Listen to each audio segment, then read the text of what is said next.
In the winter of 1933, a tobacco farmer in eastern Tennessee fed 11 people for 4 months using 3 tools that today you could buy for less than the price of a fast food meal. No rifle, no refrigerator, no government check. Just wood, wire, and knowledge nobody bothers to write down anymore. Wildlife agencies now call some of these methods crude. But here's the part that should bother you. In 2021, a university research team quietly tested one of these primitive devices against modern equipment built with steel, springs, and decades of engineering, and the old wooden tool won. Not by a little. Number 9 on this list is so effective that almost nobody alive still knows how to build one, and the few who do won't teach it on camera. Number 14 was banned in dozens of states, not because it was cruel, but because it worked too well, and an entire industry simply couldn't compete with a 50-cent piece of willow. These 25 tools were never a hobby. They were the difference between a family eating supper and a family going to bed with an empty stomach. If you've ever wondered what your ancestors actually knew that you don't, stick around, because by the end of this list, you'll understand why some of this knowledge simply vanished and why a handful of old men in the hollers are the last ones who remember it. Hit subscribe before we start, because once this countdown gets going, you won't want to miss what's coming. Let's count down 25 forgotten tools that kept American families alive when nothing else would. Number 25. The bottle trap. Long before plastic 2 liters existed, Creek families took old glass bottles, cracked the bottoms off clean with a hot wire, and slid the neck back inside the body to form a funnel. Drop in a few crusts of bread or a handful of cornmeal, sink it in slow water near the bank, and small fish would swim in, chasing the scent. But the inward-facing neck made it almost impossible for them to find their way back out. A single bottle trap, set overnight, could fill with 24 minnows and small bream by morning, enough bait for a full day of real fishing, or enough protein for a thin soup when nothing else was on hand.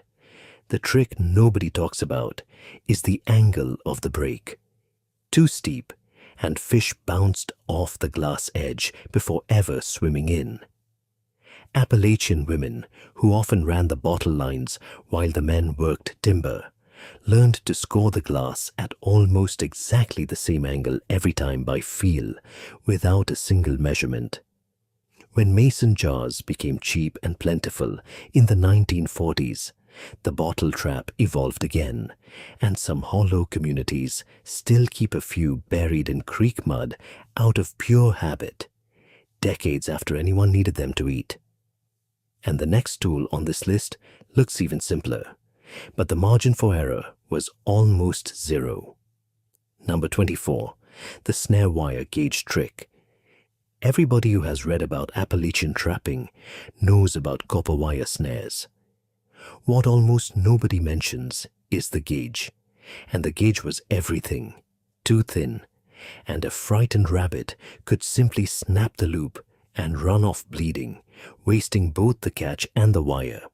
Too thick, and the noose wouldn't close fast enough to catch anything at all.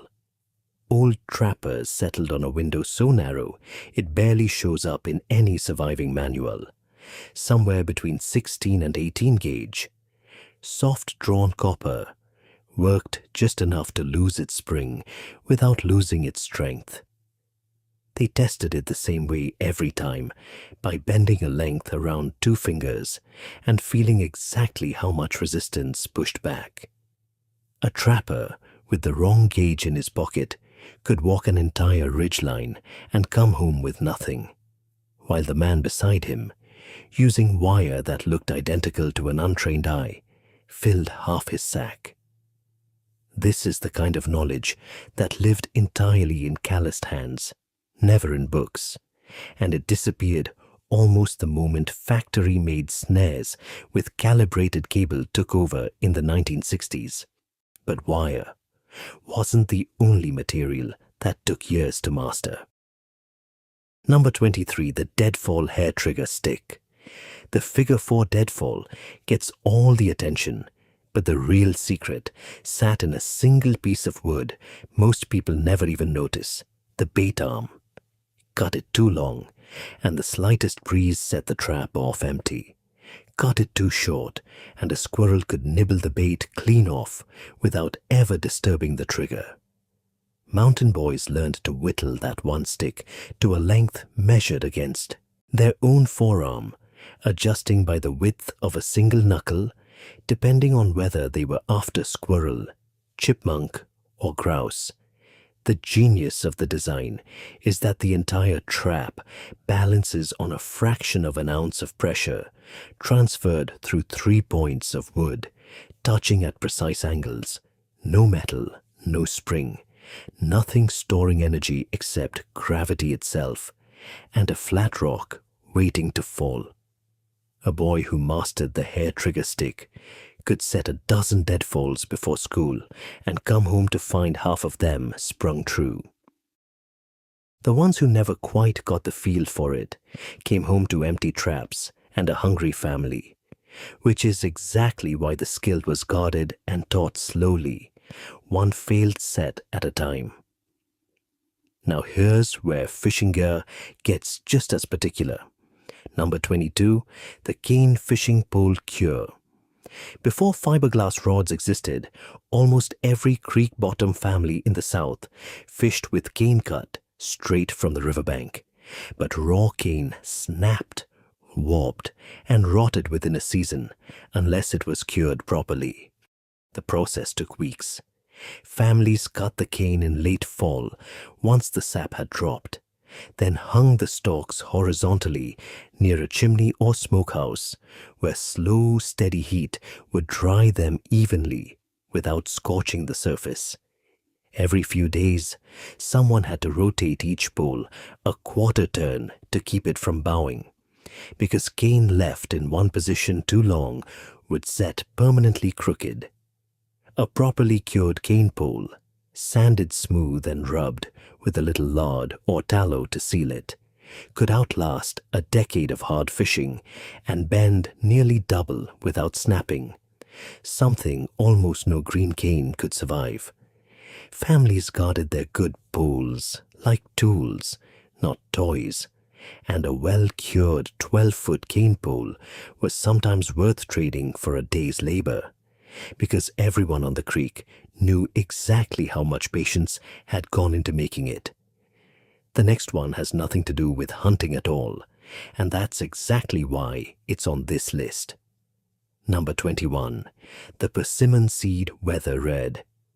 Long before farm almanacs were trusted over a grandmother's word, mountain families split open persimmon seeds in early fall and read the shape of the tiny white kernel inside like a calendar for the coming winter.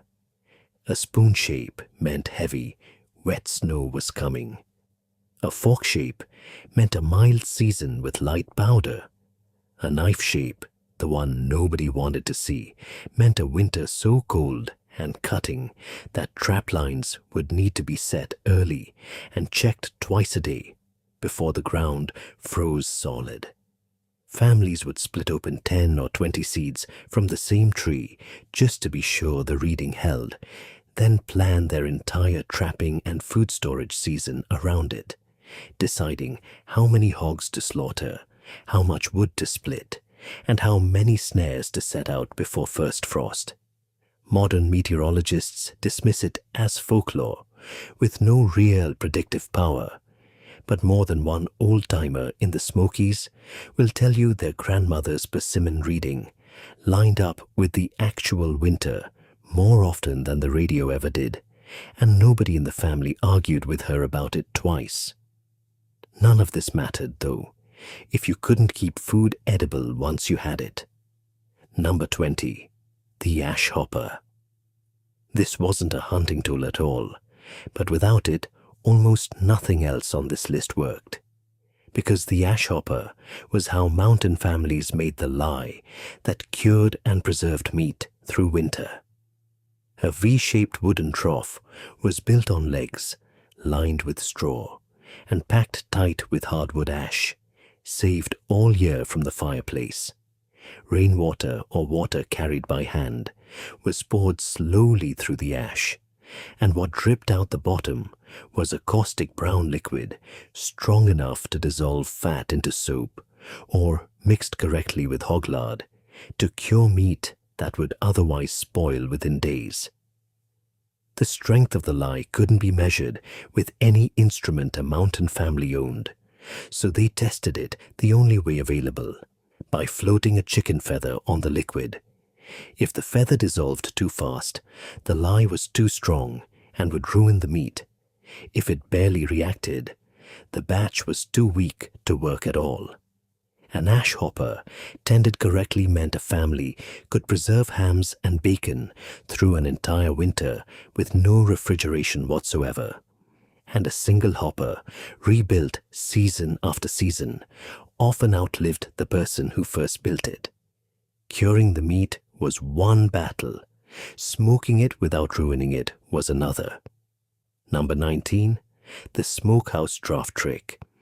Anyone can hang meat in a smokehouse, but keeping it from spoiling, or worse, from catching fire, came down to a single detail almost nobody mentions: the draft angle of the smoke vent. Too much airflow, and the meat dried out fast on the surface while staying raw and dangerous on the inside. Too little, and trapped moisture invited mold before the smoke ever had a chance to do its job. Mountain builders set their vents at a slight offset from the fire pit below, never directly above it, so smoke had to curl and slow down before reaching the hanging meat, cooling just enough to preserve without scorching. They controlled the burn itself with green hickory or apple wood, never resin-heavy pine, because pine smoke left meat bitter and occasionally dangerous to eat. A well-tuned smokehouse, tended by someone who understood the draft, could turn a single hog into hams, bacon, and sausage that stayed safe to eat for the better part of a year. No electricity, no chemicals, nothing but smoke, moving at exactly the right speed past exactly the right cut of meat. Storing the harvest came with its own hidden engineering problem. Number 18. The root cellar door angle. Every farm had a root cellar, but not every root cellar actually worked, and the difference came down to the angle of a single door.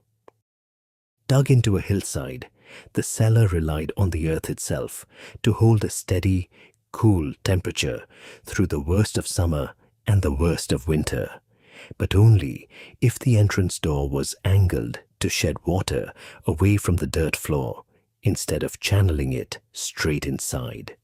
Builders learned to slope the door and the small entry trench at a pitch just steep enough to drain rain without collapsing under snow load, a balance most modern sheds still get wrong on the first try. Get that angle correct, and a single cellar could hold potatoes, apples, cabbage, and canned goods fresh enough to feed a family from October clear through April. Get it wrong, and the whole harvest could rot or freeze within weeks. Some of these cellars, dug by hand more than a century ago, are still standing in hillsides across Appalachia today, cool and dry inside, while the houses they once served have long since fallen down around them. Now we're heading back to the creek, where the hooks themselves used to be carved, not bought. Number 17. The bonefish hook. Before steel hooks were cheap and common, mountain and frontier families carved fish hooks directly from deer bone, splitting a section of leg bone and grinding it against river stone until a barbed point emerged, sharp enough to hold a catfish but light enough not to spook a wary trout. The process took hours of patient grinding, and a single bone hook if it didn't snap on the first big fish, could be reused for years. What modern anglers don't realize is that bone hooks had one strange advantage steel never replicated: buoyancy. A bone hook drifted slightly higher in the water column than metal, which meant it naturally presented bait in the exact strike zone where many species feed, with no added float or weight at all. Archaeologists pulling bone hooks from old creek bank sites have found tooth marks and wear patterns suggesting some of these hooks caught dozens of fish before finally breaking, a level of durability that surprised the researchers studying them, given that nobody alive had used one in generations. The kids' version of fishing gear told a different story entirely. Number 16. The cork bobber and tobacco tin reel. When a real fishing rod wasn't available or a child wanted one of his own, mountain families improvised with whatever the kitchen and the barn produced. A cork pulled from an old medicine or whiskey bottle, split partway and slid onto the line, made a bobber that floated true and was easy to spot from 50 feet away. For a reel, an empty tobacco tin worked surprisingly well, line wound by hand around the flattened can, the lid serving as a crude brake when a big fish pulled hard. None of it looked like equipment a store would sell, but in the hands of someone who knew the creek, it caught just as many fish as anything bought new. Children were often handed exactly this setup as their first rig, partly because it cost nothing to replace if lost in the current, and partly because learning to feel a bite through a hand-wound tin taught a kind of sensitivity a smooth modern reel never demands. More than one grown man in these mountains still says he can feel a nibble better with his fingers than with any rod he owns today. Deep water trapping needed its own clever workaround. Number 15. The muskrat float set. Trapping muskrat in deep water required a trick most land trappers never had to think about, keeping the trap from being dragged down into mud where it could never be found again. Trappers tied each snare or small leg hold to a floating stick, often a section of dry cedar light, enough to ride the surface, but sturdy enough not to crack under a struggling animal. The moment a muskrat triggered the trap, the float would mark the exact spot on the water, bobbing and circling, visible from the bank even in dim morning light. Without the float, a trapper could lose half his catch simply because the animal sank and vanished beneath silt and weeds before he ever reached the line. With it, a single trapper running a float-staked line along a marshy bank could pull a dozen muskrats in a season, each pelt worth real money during fur season, money that often paid for shoes, school supplies, or seed for spring planting.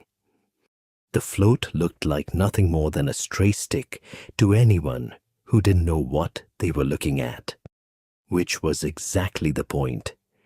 And now, the one I promised you at the start, number 14, the tool so effective it got banned, not for cruelty, but for competition. The river fyke net was a long funnel of netting staked across a current, with wings spread wide to herd fish toward a narrowing throat they could. And it was, without much competition, the most feared weapon on any stagecoach route in the West. Loaded with buckshot, it could clear a narrow canyon road at 30 yards, and Pinkerton records credit coach guns with killing or wounding over 200 road agents between 1855 and 1885. You didn't need to aim it carefully. You pointed it in a general direction and pulled the trigger, which made it the rare frontier weapon that an untrained clerk could use just as effectively as a seasoned gunfighter. That's exactly why elderly shotgun messengers, some of them missing an eye or a hand from a previous robbery attempt, kept working into their 60s. Their reputation alone, often enough to make would-be robbers think twice before approaching a coach. Number 15, the 1860 Cavalry Saber. Just over 2 pounds, with a 35-inch curved blade built for slashing from horseback, carried by every United States cavalryman from the Civil War through the Indian Wars at a government cost of about $7 a unit. Most people assume carbines and revolvers did the killing in those mounted engagements, but in close combat during the Indian Wars, sabers killed more warriors than carbines did. A trooper galloping through an encampment could strike a man down in a single pass without ever slowing his horse. General Custer famously ordered his men to leave their sabers behind at the regimental supply train before riding towards the Little Bighorn, worried the metallic jingle would give away their position before they were ready to attack. Some historians still argue that decision cost his men a critical advantage in close quarters, fighting where reloading a revolver simply took too long. By 1905, the saber was declared obsolete, and tens of thousands were melted down or sold off to collectors for a single dollar apiece. A strange ending for a weapon that had, for a brief window, decided real battles on real ground. Number 14, the Kentucky Long Rifle. The true original American frontier weapon, built by German and Swiss gunsmiths who settled in Pennsylvania during the 1730s. By the time the real westward push began after 1800, it was the rifle of choice for nearly every explorer and scout heading into unmapped territory. With a barrel up to 48 inches long, it could kill a deer at 200 yards and a man at 300, an almost unbelievable range for its time. A handmade Kentucky rifle cost between $25 and $40 in 1820, roughly the price of a decent horse. Daniel Boone and Davy Crockett both carried variants of it, and its unusually long barrel gave black powder time to fully burn before the bullet left the muzzle, producing accuracy nothing else at the time could match at anything close to that price.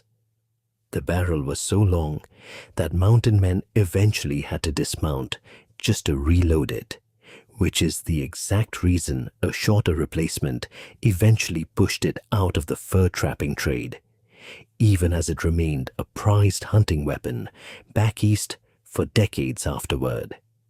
Number 13, the Hawken Rifle. When mountain men decided the Kentucky Long Rifle was simply too unwieldy for buffalo country, brothers Jacob and Samuel Hawken in St. Louis designed its replacement during the 1820s.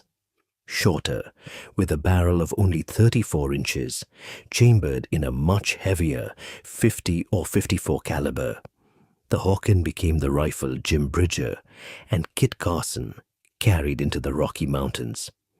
It cost $22.50 in 1840 at the Hawken shop on Laurel Street in St. Louis, and trappers often saved an entire winter's earnings just to afford one. A Hawken could drop a grizzly at 100 yards, and its shorter length meant a man could actually reload it from horseback. When Jim Bridger was asked late in life what weapon he'd want in a fight, he reportedly said simply, "Give me a good Hawken and a knife." For roughly 40 years, that single sentence summed up everything the Rocky Mountain fur trade trusted. And even after breech-loading rifles made it technically obsolete, plenty of old trappers refused to part with theirs. Of every weapon on this list, the ones that genuinely shocked their own era weren't the rifles. They were the handguns, because for almost 30 years, gunmakers kept trying to solve the same impossible problem. How to put more than one shot into a single pistol without it becoming a liability to the man holding it. A problem that cost a few of them their reputations and at least one of them his life. Number 11. The Colt Walker. Designed in 1847 by Samuel Colt and Texas Ranger Captain Samuel Walker, this was, for the next 88 years, the most powerful handgun on earth, not surpassed in raw power until the .357 Magnum arrived in 1935. Nearly 5 pounds of steel, firing a heavy .44 caliber ball. It could drop a horse at 50 yards.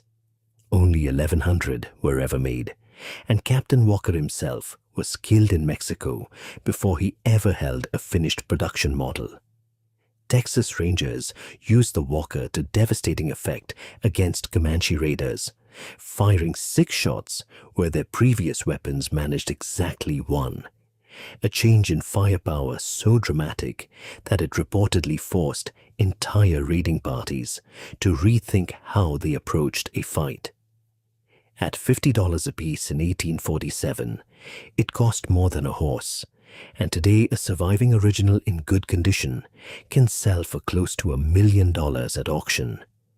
Almost none survived hard frontier service, which is precisely why they're now considered the rarest American handgun ever produced. Number 10. The Colt Dragoon. The Walker proved too heavy for everyday carry, so Colt shrank it down in 1848 into the Dragoon, dropping the weight from 5 pounds to 4. It became standard issue for the United States Cavalry, paid at $28 a unit, and served as the sidearm of mounted officers through the Mexican-American War and into the Civil War. Wild Bill Hickok famously carried 2 of them reversed in his belt, butts forward, for a cross-draw technique borrowed straight from cavalry tactics. Reloading took roughly 3 minutes, loose powder, ball, and a percussion cap for each of 6 chambers, which is exactly why most men who could afford it carried 2 at once. Nearly 20,000 dragoons rode west between 1848 and 1860, arming a significant share of the California gold rush, and serving as the sidearm of choice for men who couldn't yet afford whatever came next. The moment Colt introduced the cartridge-firing Peacemaker in 1873, the Dragoon became obsolete almost overnight, dropped into drawers and attics across the country within a single generation. Number 9. The Remington 1858 New Model Army, Colt's only serious rival during the Civil War years. The Remington used a solid frame design, meaning the top of the revolver was forged as one continuous piece, making it noticeably stronger than Colt's open-top construction.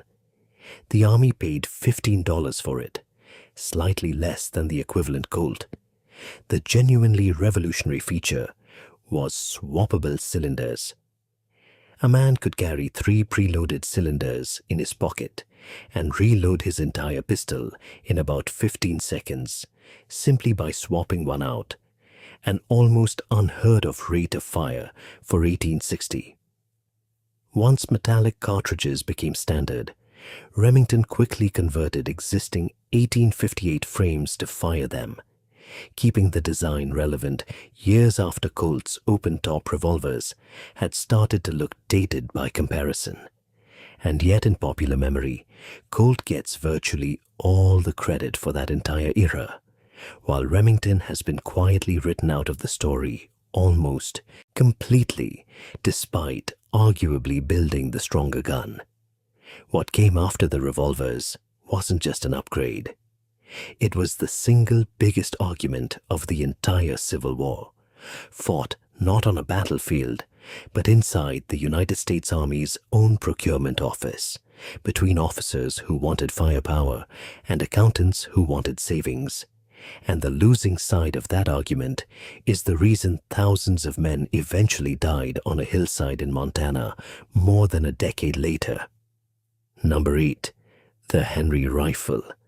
That damned Yankee rifle they load on Sunday and shoot all week is how Confederate soldiers described it in 1862.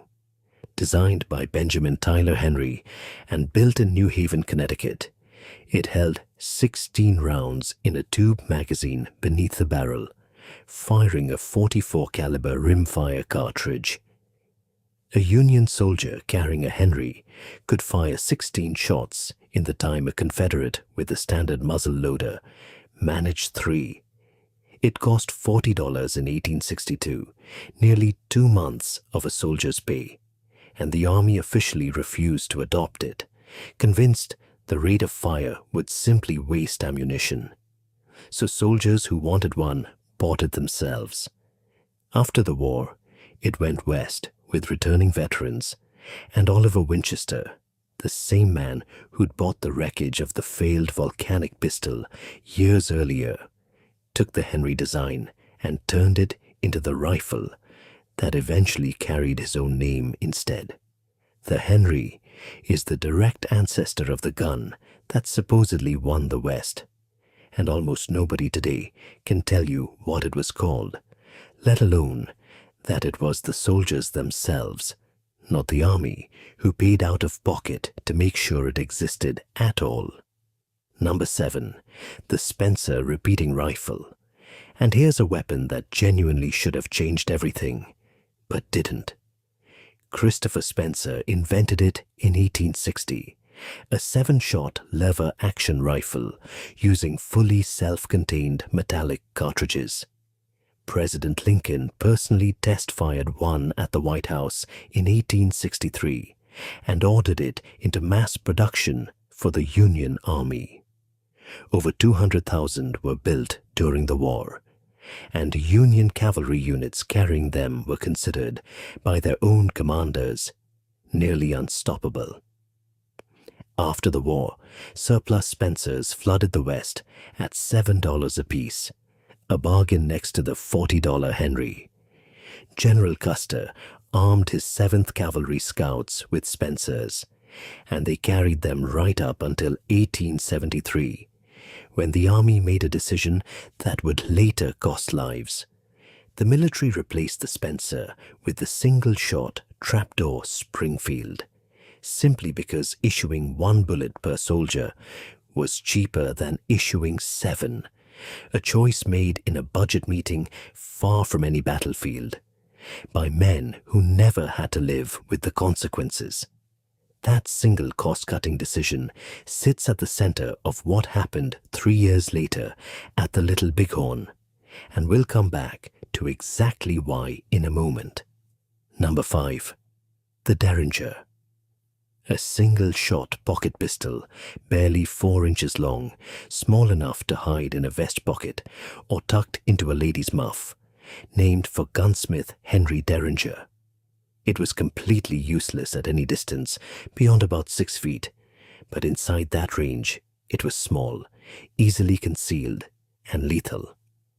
On the night of April 14th, 1865, John Wilkes Booth used exactly one of these to fire a single shot into the back of President Lincoln's head at Ford's Theater, permanently attaching this tiny pistol to one of the worst nights in American history. A Derringer cost about $8 in 1865, and gamblers, lawmen, and outlaws alike carried them as backup weapons across the frontier for the next 60 years, tucked into boots, sleeves, and garters in nearly every town between St. Louis and San Francisco. Wild Bill Hickok reportedly kept a small Derringer-style pistol as his own hidden backup weapon, the kind of detail that rarely makes it into the movie version of his story. Now here's the part of this list that the Army spent decades trying to control, and it's not the part most people assume. Number 4, the trapdoor Springfield, the rifle that's been blamed for one of the worst disasters in frontier military history. The Model 1873 earned its nickname because its breech flipped open like a small door. A single-shot, 45-70 caliber rifle, chosen specifically because it was cheap to manufacture and used far less ammunition than a repeater. Every soldier riding with Custer at the Little Bighorn on June 25, 1876, carried one. For decades afterward, the official story claimed these rifles jammed en masse in the heat of battle, with soldiers reportedly found dead, with broken knife blades still stuck in their breeches, trying to clear stuck shells, while Lakota warriors closed in with Henry and Winchester repeaters. It's a vivid story. It's also, according to the actual archaeological record, mostly wrong. When investigators surveyed the battlefield in 1983 after a wildfire cleared the ground cover, they recovered thousands of spent cartridge cases and found that only somewhere between 3 and 4% showed any sign of having jammed at all. That's a small fraction, nowhere close to the mass equipment failure that documentaries have repeated for generations. So if the rifles mostly worked, what actually went wrong? The real story is colder than the myth, and in some ways harder to accept. Custer's men were carrying single-shot weapons, specifically because the Army chose to save money on ammunition 3 years earlier. The same decision that replaced the 7-shot Spencer with this rifle in the first place. They weren't outgunned because their weapons broke. They were outgunned because their own military command decided a single shot per soldier was an acceptable risk against warriors carrying repeating rifles bought and traded from the very settlers expanding into their land. Over 260 men paid for that decision, and for almost 70 years, the Army let a comforting myth about jamming quietly cover for a budget choice that never should have been made. It's easier to blame a defective rifle than to admit the men in charge knew exactly what they were giving up and decided the savings were worth it. Number 6. The Sharps Buffalo Rifle. And if any single weapon physically reshaped the American West, this is it. The Sharps Model, 1874, chambered in a brutal .50-90 caliber, could kill a buffalo at 1,000 yards. Between 1870 and 1880, a relatively small number of commercial hunters carrying Sharps rifles slaughtered an estimated 30 million American bison, collapsing a herd once numbering around 60 million down to fewer than 1,000 animals. And this next one was built to outlast everyone who ever used it. Number 2. The hand-forged steel trap, built one at a time by mountain blacksmiths long before mass production made trapping cheap and impersonal. Each smith stamped his own mark into the pan, the way a gunsmith might sign a barrel, and a trap built by a respected local smith could sell for double what a catalog trap cost, because everyone on the ridge knew whose traps actually held and whose let an animal twist free overnight. A good hand-forged trap in the early decades of the last century cost roughly 2 days' wages, real money for a family with almost none to spare.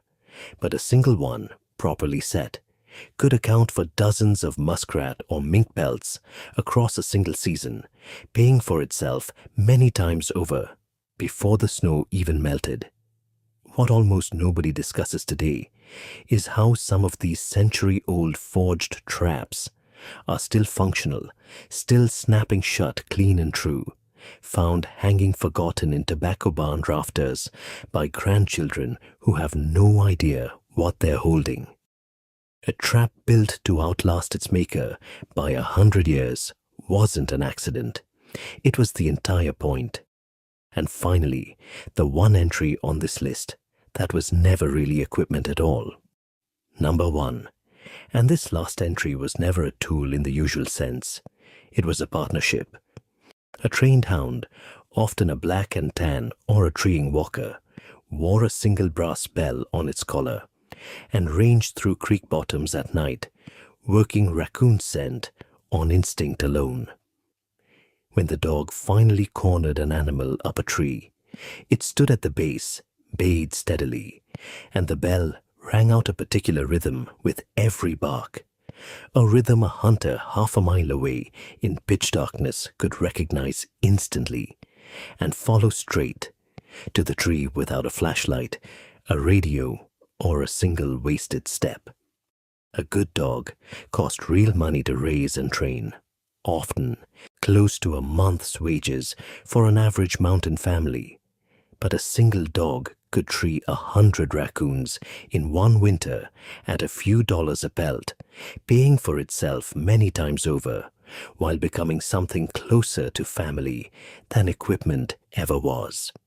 When leash laws spread through rural counties and fur prices collapsed within the same couple of decades, an entire culture unraveled faster than anyone expected. The dogs that defined it died with the men who raised them, and most of the brass bells that once rang through these hollows now hang silent on nails in barn rafters, waiting for a sound nobody is coming back to make. So here's my challenge, and it isn't really about the leg-hold traps or anything illegal today. Those belong to a different time, and most are restricted now for good reason. Go find a creek near you and look for stones laid in a pattern too straight to be natural, because somewhere in this country, an old fish weir might still be standing 200 or 300 years after the last family who needed it stopped checking it every spring. Crush a few walnut hulls next time you're heading into the woods, and tell me honestly whether the deer act any different.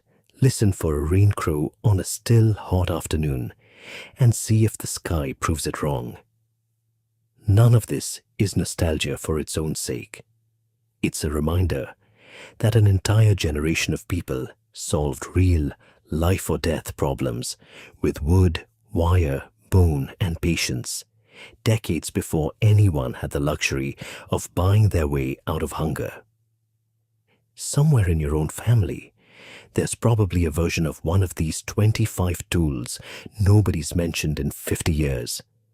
A trick your grandfather or great-grandmother used without ever calling it a skill, because to them, it was just Tuesday.